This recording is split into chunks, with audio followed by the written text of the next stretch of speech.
La madrugada del 3 de marzo de 1918 olía a cenizas y muerte en el pueblo de Anenecuilco.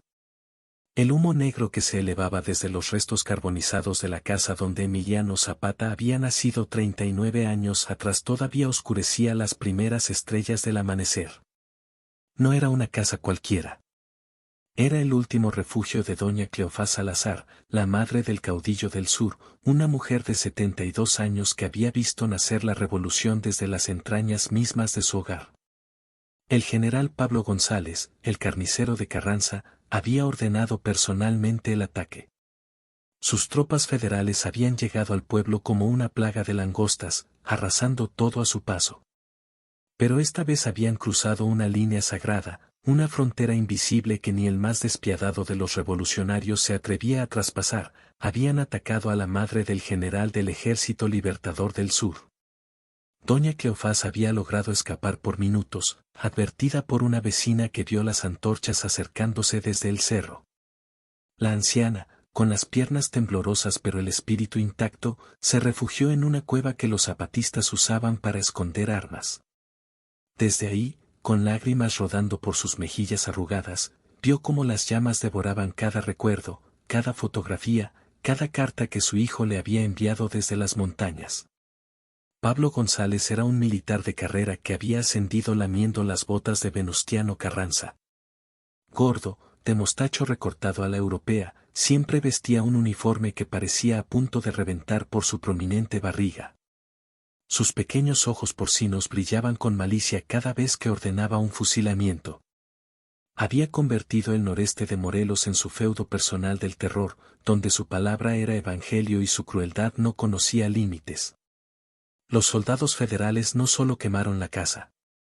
Profanaron el pequeño altar donde doña Cleofás rezaba por sus hijos, destruyeron el pozo de agua que abastecía a medio pueblo y mataron a machetazos a los 3 perros que cuidaban la propiedad. Todo mientras gritaban que eso era solo el principio, que pronto no quedaría piedra sobre piedra de ningún lugar donde los Zapata hubieran puesto un pie. La noticia viajó por los caminos de Morelos como un rayo. De boca en boca, de jinete en jinete, el mensaje llegó hasta el campamento zapatista en las montañas de Tlaltizapán.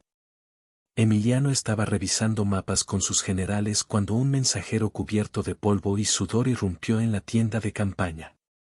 «Mi general», jadeó el joven sin aliento, «quemaron a Anenecuilco. Quemaron la casa de su madre».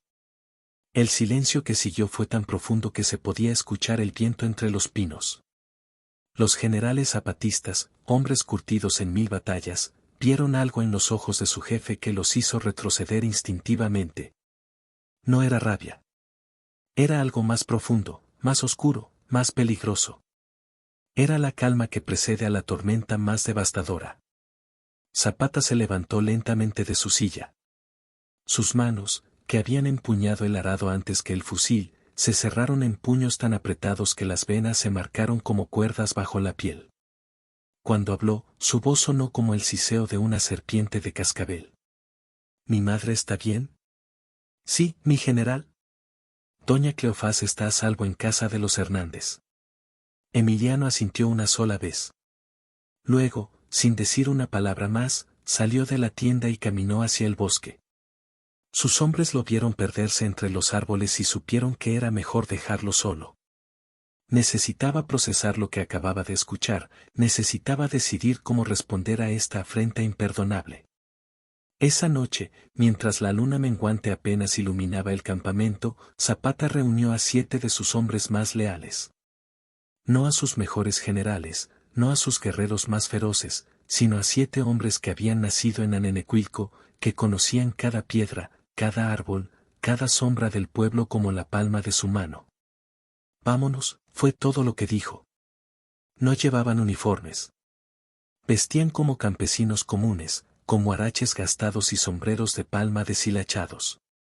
Sus caballos tenían las herraduras envueltas en trapos para amortiguar el sonido. Cada hombre llevaba un machete afilado y una pistola, pero las órdenes eran claras: nada de disparos, nada de ruido. Esta sería una operación quirúrgica, silenciosa como la muerte misma. Cabalgaron durante horas por senderos que solo los lugareños conocían, evitando los caminos principales donde las patrullas federales montaban guardia. La luna se ocultó tras nubes espesas, como si el mismo cielo conspirara para ocultar sus movimientos. A medianoche exacta, llegaron a las afueras de Anenecuilco. El pueblo estaba ocupado por una guarnición de 50 federales bajo el mando del capitán Aurelio Blanquet, un sádico que se jactaba de haber participado personalmente en la quema de la casa de doña Cleofás. Esa noche, borracho de mezcal y victoria, dormía en la que había sido la casa del presidente municipal, ahora convertida en cuartel general federal. Zapata conocía cada entrada, cada salida, cada punto ciego del pueblo donde había nacido. Con señas silenciosas, distribuyó a sus hombres en posiciones estratégicas. 2 vigilarían los accesos, 2 neutralizarían a los centinelas, 2 entrarían con él. El séptimo, un anciano llamado don Magdaleno que había sido amigo de su padre, tendría una misión especial. Los centinelas federales nunca supieron que los golpeó. Manos expertas cubrieron sus bocas mientras los machetes hacían su trabajo silencioso. No hubo gritos, no hubo alarmas. Solo el susurro de cuerpos cayendo suavemente sobre la tierra. Zapata entró a la casa del capitán Blanquet como una sombra. El federal dormía profundamente, roncando como un cerdo satisfecho. En la mesa junto a su cama había una botella de mezcal medio vacía y, para horror de Zapata, un zarape que reconoció inmediatamente. Era el zarape de su madre, el que ella había tejido con sus propias manos hacía décadas, el que debería haber ardido con la casa pero que Blanquet había robado como trofeo. El caudillo del sur se acercó lentamente a la cama. Por un momento, consideró despertar a Blanquet, hacerle saber quién había venido a cobrar la deuda. Pero no. Este hombre no merecía ni siquiera la dignidad de saber quién lo ejecutaba.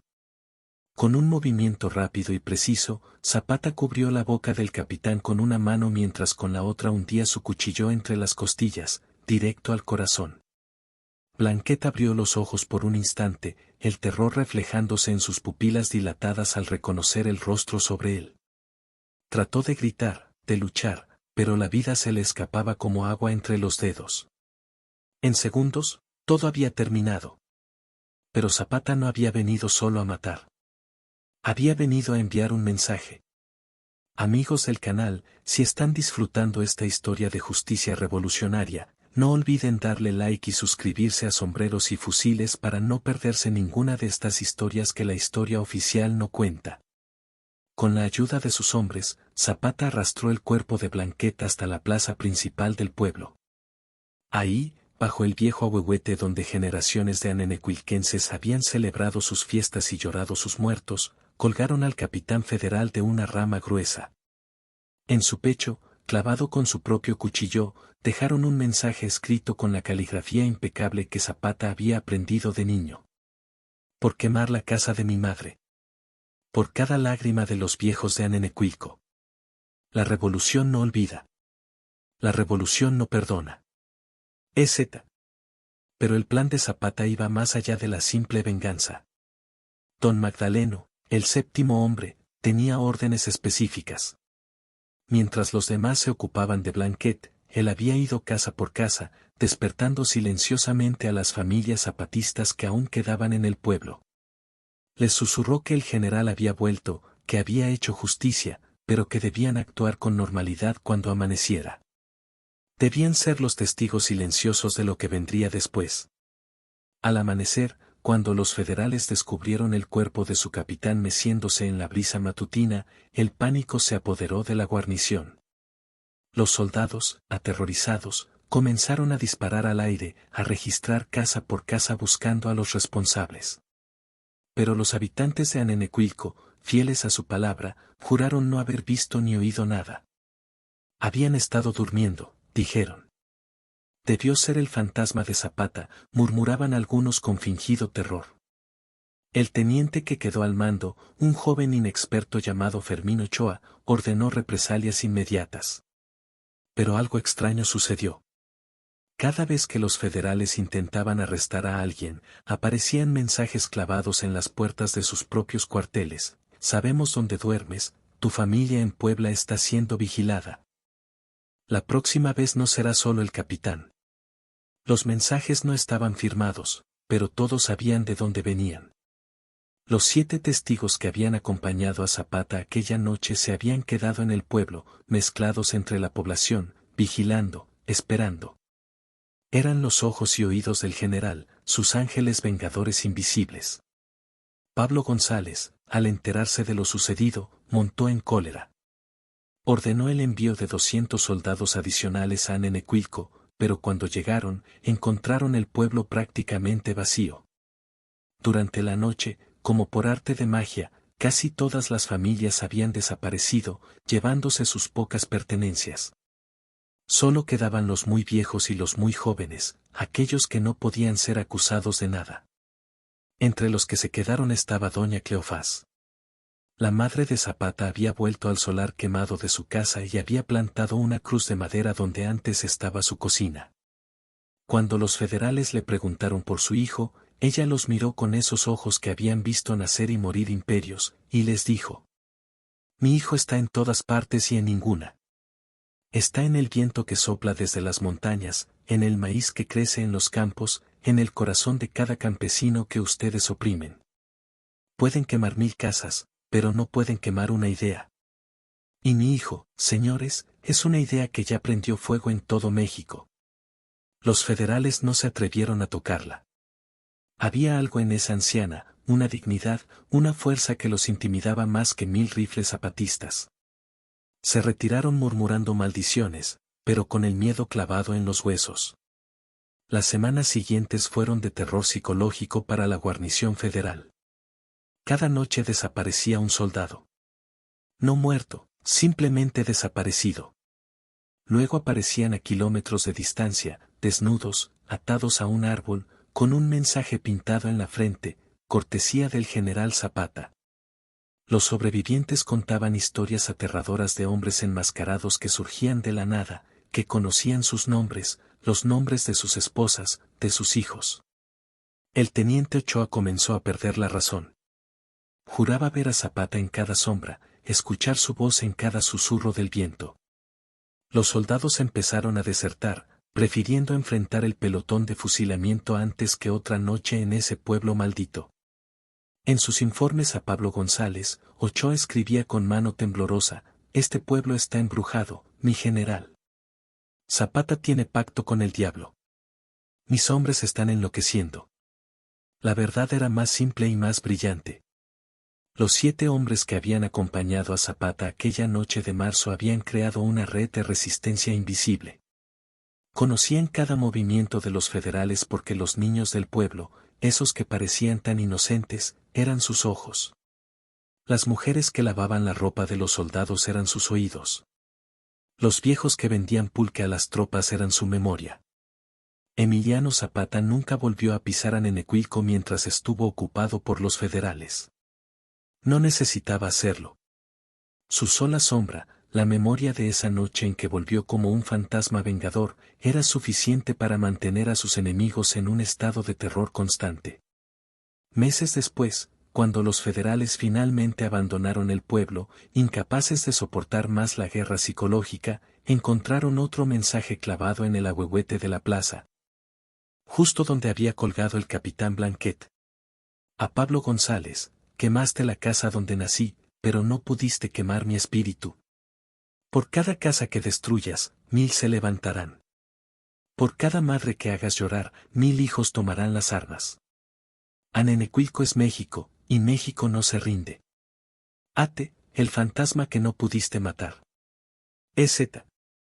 Doña Cleofás vivió para ver a su pueblo liberado. Cuando los zapatistas finalmente recuperaron a Nenecuilco, lo primero que hizo Emiliano fue arrodillarse ante su madre y pedirle perdón por no haber podido proteger su casa. La anciana le levantó el rostro con sus manos arrugadas y le dijo: Hijo, una casa es solo adobe y madera. Pero lo que hiciste, volver en silencio como la justicia misma, eso es lo que hace leyendas. No salvaste una casa, salvaste el honor de tu pueblo. Los 7 hombres que acompañaron a Zapata aquella noche se convirtieron en leyenda. Nunca revelaron sus nombres completos, nunca presumieron de su hazaña. Pero cada año, en el aniversario de aquella noche de marzo, se reunían en secreto para recordar cuando siguieron al general en su venganza más personal. Cuando fueron testigos de que hasta el hombre más poderoso puede convertirse en sombra cuando defiende lo sagrado. La casa de doña Cleofás nunca fue reconstruida.